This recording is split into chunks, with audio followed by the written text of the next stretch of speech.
प्यारे विद्यार्थियों, कल हमने नाटक तत्व पे विचार किया था और ये जाना था कि नाटक की परिभाषा क्या होती है। निश्चित तौर पर परिभाषा को जानने के बाद हमारे मन में ये बात अवश्य ही उठती है कि जिस नाटक की हम परिभाषा पढ़ रहे हैं, जान रहे हैं, उस नाटक में असल में होता क्या है। ये जब हम जानना चाहें होता क्या है तो हमें ये बात अवश्य विचार करने योग्य हो जाती है कि इस नाटक में, यह नाटक यदि हम इसको कह रहे हैं तो नाटक क्यों कह सकते हैं इसको। निश्चित तौर पर नाटक की कुछ विशेषताएं होती है और वो विशेषताएं उसमें भीतर उपस्थित तत्वों के आधार पर होती है। तो जब भी हम किसी नाटक की जब आलोचना करते हैं, समालोचना करते हैं, उस पर विचार व्यक्त करते हैं और ये जानते हैं, ये जानना चाहते हैं कि नाटक ये कैसा है, और जब लोगों में चर्चा भी चलती है कि ये नाटक अच्छा है या बुरा है, तो वो किस आधार पे कह पाते हैं कि ये नाटक अच्छा है, ये नाटक अच्छा नहीं है। तो हम निश्चित तौर पर कह सकते हैं कि वो तत्व निश्चित रूप से होते हैं जिनके आधार पर वो कह सकते हैं कि ये नाटक अच्छा है या बुरा है। इन्हीं तत्वों को हम नाटक के तत्व मानते हैं।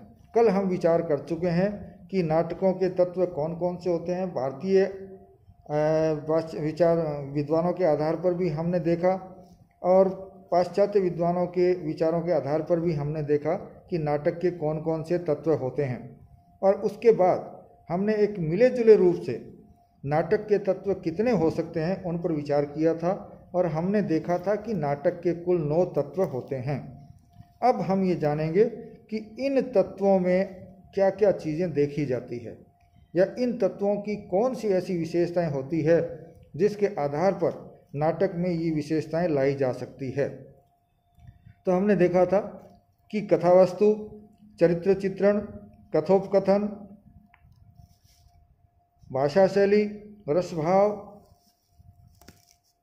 उद्देश्य, अभिनय और संकलन त्रय तथा ये जो है देश काल और वातावरण, ये सब मिला के 9 तत्व कुल माने गए हैं। इन 9 तत्वों का हम आज थोड़ा थोड़ा करके विस्तार से अध्ययन करेंगे और जानेंगे कि कथा वस्तु क्या होती है, चरित्र चित्रण में क्या होता है, कथोपकथन में क्या विशेषता होती है, क्यों आवश्यक है कथोपकथन, या रस का क्या महत्व है नाटक में। इन सब बारे में हम जानने की कोशिश करेंगे। सबसे पहले हम आते हैं कथा वस्तु में। कथा वस्तु किसी भी साहित्यिक रचना की रीढ़ होती है, उसका ढांचा होता है। यदि कथा वस्तु निकाल दी जाए तो कोई भी रचना खड़ी नहीं रह सकती या किसी भी रचना का निर्माण नहीं किया जा सकता। जिस प्रकार से मकान बनाने के लिए ईंटों की आवश्यकता होती है, वो ईंटें जुड़ करके एक नया ढांचा तैयार करती है, उसी प्रकार कथा वस्तु में भी इन सब बातों का ध्यान रखते हुए कथाओं को आगे बढ़ाया जाता है। अब अगला सवाल आता है कि कथा वस्तु किस प्रकार की हो सकती है। तो विद्वानों के अनुसार जब उन्होंने विचार किया तो हमारे सामने 4 प्रकार की कथा वस्तु बताई गई हैं, जिसमें से एक कथा वस्तु, जिसे हम पहली कथा वस्तु का प्रकार कह सकते हैं, भेद कह सकते हैं, वो है आधिकारिक कथा वस्तु। दूसरा है प्रासंगिक कथा वस्तु, तीसरा है दृश्य कथा वस्तु और चौथा है सूच्य कथा वस्तु। आधिकारिक कथा वस्तु उस नाटक की मूल कथा होती है जिस पर कि पूरा नाटक आगे बढ़ता है, और उसके बाद कुछ प्रासंगिक कथा वस्तु होती है दूसरे नंबर की, जो कि उस मुख्य कथा वस्तु को आगे बढ़ाने के लिए प्रासंगिक तौर पर बीच बीच में आती रहती हैं और मूल कथा को आगे बढ़ाती हुई वापस पीछे चली जाती हैं। तीसरे प्रकार का जो भेद आया है, या एक अन्य प्रकार का हम उसको भेद कह सकते हैं, वो है दृश्य कथा। नाटक निश्चित तौर पे दृश्य और श्रव्य प्रकार का एक भेद है साहित्य का। तो नाटक जो लिखे जाते हैं वो कुछ नाटक ऐसे लिखे जाते हैं जो कि दृश्य हों, या नाटकों की ऐसी कथाएं होती है जिनको कि वहाँ नाटक पे मंचित किया जा सकता है। दूसरा जो वेद है सूच्य कथा, सूच्य कथा इस प्रकार की होती है कि उसको नाटक पर मंचित करने की आवश्यकता नहीं होती, संकेत मात्र से, वो संकेत के तरीके कई हो सकते हैं जिन पर आगे जब हम विस्तार से चर्चा करेंगे तब आएंगे, और खाली सूचना के आधार पर या किसी मन के आधार पर बात की जा सकती है, या बातों से उस बात को किया जा सकता है, या परिस्थितियों के आधार पर उसको समझाया जा सकता है। फिर आते हैं कि जो कथा वस्तु ली गई है उसके स्रोत क्या हो सकते हैं। निश्चित तौर पर कोई भी कथा वस्तु जब पूर्व का अनुभव नहीं हो तो नहीं आ सकती। तो कथा वस्तुओं का जहाँ से कि कोई विषय उठाया गया है वो उसका स्रोत क्या है, वो स्रोत हम कह सकते हैं कि 3 प्रकार के पाए जाते हैं। पहला प्रख्यात कथा वस्तु, दूसरा उत्पाद्य कथा वस्तु, तीसरा मिश्र कथा वस्तु। प्रख्यात कथा वस्तु के अंतर्गत वो कथाएं आती है जो कि पूर्व से प्रसिद्ध हैं, जिनके बारे में लोग काफ़ी जानते हैं, उनसे जुड़ी बातें ही लेकर के नाटक लिखा जाता है। ऐतिहासिक नाटक अधिकांशतः इसी के अंतर्गत आ जाते हैं। दूसरा है उत्पाद्य कथा वस्तु। तो उत्पाद्य कथा वस्तु में प्रख्यात कथा का होना आवश्यक नहीं है। लेखक अपनी कल्पना के आधार पर अपनी रचना को, अपने नाटक को लिखता है, रचता है, और वह उत्पाद्य होता है। और तीसरा है जिसमें प्रख्यात और उत्पाद्य दोनों का मिश्रण, जिसमें लेखक की कल्पना और कुछ पुरानी कथाएं दोनों मिल करके एक नाटक लिखा जाता है या कथा वस्तु लिखी जाती है, तो वह इसके अंतर्गत आ जाती है। तीसरा है कि जब कथा वस्तु है तो उसकी अवस्थाएं भी होती है। कहानी जैसे जैसे आगे बढ़ती है वैसे वैसे ये अवस्थाएं भी पूरित होती जाती हैं, और अवस्थाओं के पूर्ण होने पर नाटक भी पूरा माना जाता है। यदि इनमें अधूरापन रहता है तो वह नाटक भी कभी भली प्रकार से अच्छा नहीं माना जा सकता। तो नाटक की 6 अवस्थाएं मुख्य तौर पर मानी जाती हैं, जिसमें हम प्रथमतः प्रस्तावना को लेते हैं। पहली अवस्था नाटक की प्रस्तावना होती है, जिसमें कि नाटक के बारे में कि नाटक किस प्रकार का है या इसमें क्या विषय वस्तु ली गई है वो सारी इसमें आती है। दूसरा है प्रारंभिक घटना।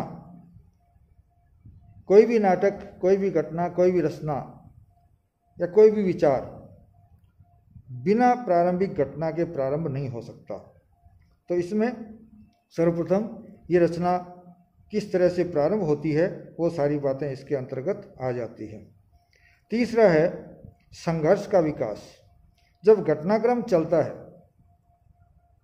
तो उसमें जीवन के संघर्ष भी आ जाते हैं, और किसी भी बात को बताने के लिए जरूरी है या मनुष्य जीवन के बारे में स्पष्ट करने के लिए आवश्यक है कि उसके जीवन में घटने वाली घटनाओं को हम, उनके बीच में होने वाले संघर्षों को हम स्पष्ट करें, तभी वह नाटक समाज के लिए उपयोगी हो सकता है या अच्छा माना जा सकता है। तो जीवन में आने वाले संघर्षों का इस कथा वस्तु के माध्यम से जिस अवस्था में विकास किया जाता है, वो आगे बढ़ते हैं, वो संघर्ष का विकास नामक अवस्था होती है। इन सब के पश्चात नाटक अपने चरम पर पहुंचता है, जहाँ की नाटक की श्रेष्ठतम स्थिति होती है और नाटक अपने उद्देश्यों को प्राप्त करता वहाँ दिखाई देता है। 5वीं जो अवस्था है वो है निर्गति या उतार। यहाँ आकर के नाटक जब शीर्ष पे पहुँच जाता है, कथा अपनी बात को जो कहना चाहती है वहाँ कह देते हैं, तो उसके बाद नाटक उतार पर आ जाता है। कहानी जो है अपने उतार पर आ जाती है, वहाँ धीरे धीरे ये धीमी पड़ती जाती है और उसे हम निर्गति या उतार कहते हैं। और इन उतार के पश्चात कहानी की अंतिम अवस्था आती है, नाटक की अंतिम कथा वस्तु की अंतिम अवस्था आती है, जिसे हम समाप्ति कहते हैं। और समापन के पश्चात हम सब जानते हैं कि नाटक समाप्त हो जाता है। अब आते हैं कथा वस्तु के बाद चरित्र चित्रण पर। नाटक कोई भी हो, उसमें पात्र होते हैं। जब पात्र होते हैं तो ये भी जरूरी है कि वो पात्र कैसा है। कहानी को आगे बढ़ाने के लिए किस तरह के पात्रों की आवश्यकता होती है। यदि नाटक के दौरान चरित्र चित्रण पर ध्यान नहीं दिया जाए तो वो नाटक अपने पूर्ण विकास को प्राप्त नहीं कर सकता है।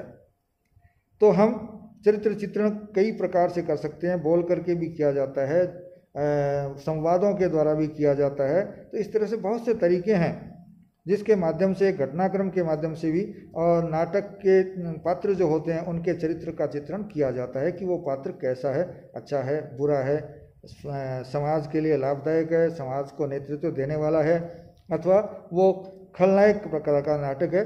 तो इस आधार पर नाटक में चरित्रों का चरित्र चित्रण किया जाता है। चरित्र चित्रण के आधार पर हम